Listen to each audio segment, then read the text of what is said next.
नमस्कार साथियों, आपका एक बार फिर से स्वागत है हमारे चैनल श्री विरूपाक्ष सरकार पर।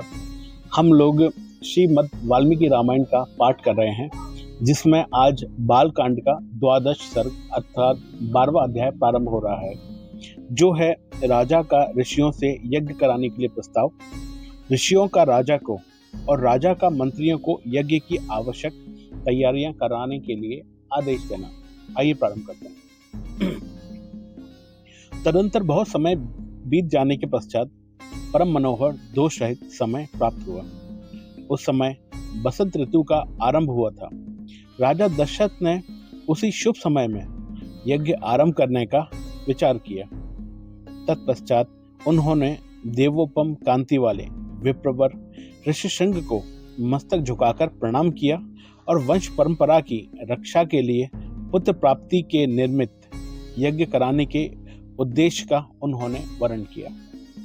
ऋषिशृंग ने बहुत अच्छा कहकर उनकी प्रार्थना स्वीकार की और उन पृथ्वीपति नरेश से कहा, राजन, यज्ञ की सामग्री एकत्र कराइए।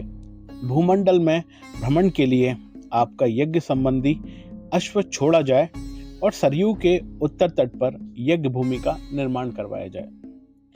तब राजा ने कहा, सुमंत्र, तुम शीघ्र ही वेद विद्या के पारंगत ब्राह्मणों तथा ब्रह्मवादी ऋत्विजों को बुला लें। सुयज्ञ, वामदेव, जाबाली, काश्यप, पुरोहित, वशिष्ठ तथा अन्य जो श्रेष्ठ ब्राह्मण हैं, उन सबको बुला लाओ। तुम शीघ्रगामी सुमंत्र तुरंत जाकर वेद विद्या के परगामी उन समस्त ब्राह्मणों को बुला लाए।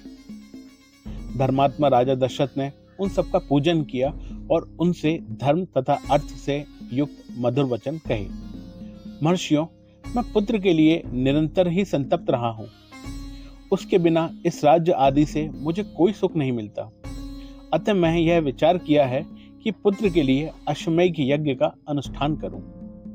इसी संकल्प के अनुसार मैं अश्वमेध यज्ञ का आरंभ करना चाहता हूं। मुझे विश्वास है कि ऋषि पुत्र ऋषिशृंग के प्रभाव से मैं अपनी संपूर्ण कामनाओं को प्राप्त कर लूंगा। राजा दशरथ के मुख से निकले हुए इस वचन की वशिष्ठ आदि सभी ब्राह्मणों ने साधु साधु कहकर बड़ी सराहना की। उसके बाद ऋषिशृंग आदि सभी महर्षियों ने उस समय राजा दशरथ से पुनः यह बात कही, महाराज, यज्ञ सामग्री का संग्रह किया जाए, यज्ञ संबंधी अश्व छोड़े जाएं तथा सरयू के उत्तर तट पर यज्ञ भूमि का निर्माण किया जाए। तुम यज्ञ द्वारा सर्वथा 4 अमित पराक्रमी पुत्र प्राप्त करोगे, क्योंकि पुत्र के लिए तुम्हारे मन में ऐसे धार्मिक विचार का उदय हुआ है। ब्राह्मणों की यह बात सुनकर राजा को बड़ी प्रसन्नता हुई। उन्होंने बड़े हर्ष के साथ मंत्रियों से यह शुभ अक्षरों वाली बात कही, गुरुजनों की आज्ञा के अनुसार तुम लोग शीघ्र ही मेरे लिए यज्ञ की सामग्री जुटा दो। शक्तिशाली वीरों के संरक्षण में यज्ञीय अश्व छोड़ा जाए और उनके साथ प्रधान ऋत्विज भी रहें। सरयू के उत्तर तट पर यज्ञ भूमि का निर्माण हो। शास्त्रोक्त विधि के अनुसार क्रमशः शांति कर्म, पुण्यवाचन आदि का विस्तार पूर्वक अनुष्ठान किया जाए, जिससे विघ्नों का निराकरण हो और निवारण हो।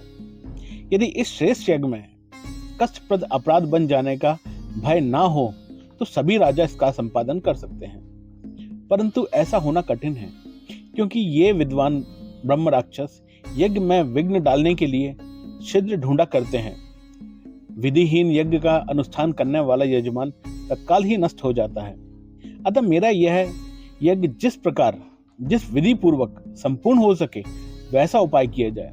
तुम सब लोग ऐसे साधन प्रस्तुत करने में समर्थ हो। तब बहुत अच्छा कहकर सभी मंत्रियों ने राजराजेश्वर दशरथ के उस कथन का आदर किया और उनकी आज्ञा के अनुसार सारी व्यवस्था की।